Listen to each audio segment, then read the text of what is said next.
A lot of northeast flow off the ocean, and what that does is picks up a lot of moisture from the Gulf Stream and brings it over Palm Beach County and the Treasure Coast, which is leading to all these scattered showers, basically tropical downpours during your lunch hour. And that's definitely something you'll see across the country, some really cold temperatures, especially as we're entering winter.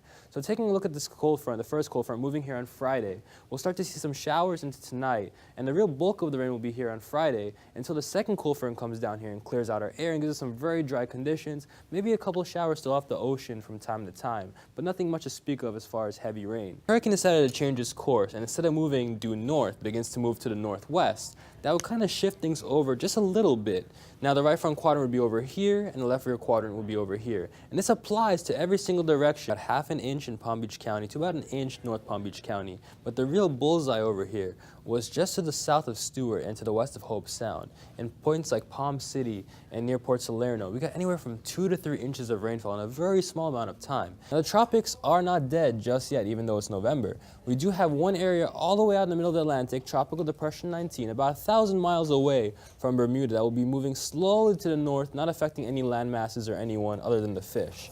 Now the winds, you can see that the winds will increase actually into tomorrow, getting close to 30 miles per hour in West Palm Beach.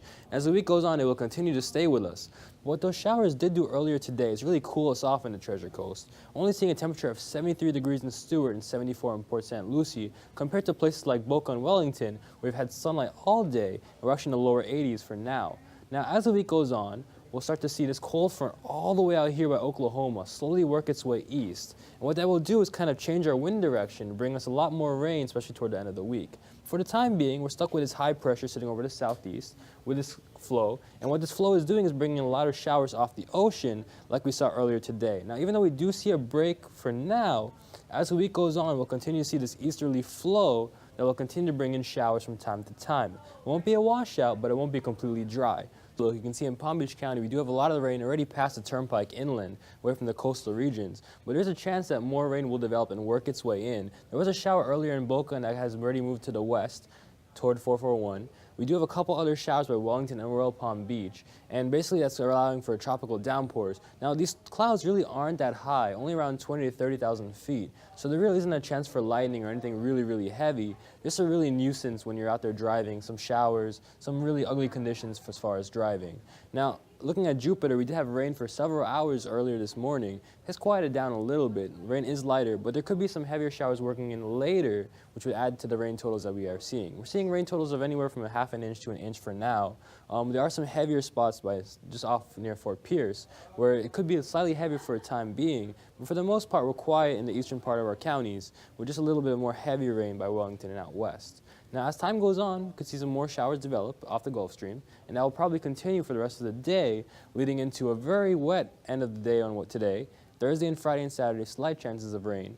Sunday and Monday, a cold front comes through and brings our temperature down just a little bit, but it gives us some drier conditions. And then Tuesday, we get back into showers and before our next front enters the area. The flood risk has come down, so that definitely is a good sign. We do have a high chance of rain, and our beach and boating conditions are still ugly, but they should improve as the week goes on. Now, the reason for all this ugly weather is the stationary front that's been sitting over our area for the last couple of days, and the front will slowly drift across the state. And what that will do is pick up a lot of showers and storms until the secondary front comes down later toward the weekend and clears us out and gives us some nice weather indeed. Are still working their way in by Tequesta, Jupiter, West Palm Beach getting into action. Wellington started to see some showers as well. South County still is dry, and Vero Beach is just dealing with some light showers at this time. Hi, this is Sam with Pet of the Day. I'm here with Lola and Paul. Hello, this is Lola. She's a 3-year-old French bulldog. She's a real sweetheart. She has a little bit of allergies, but she's on a vegetarian diet, and she's doing really well. So how do we adopt her? Oh, just stop by Tri-County Animal Rescue and fill out the paperwork, and we'll be happy to let her go home. All right, everybody, adopt Lola.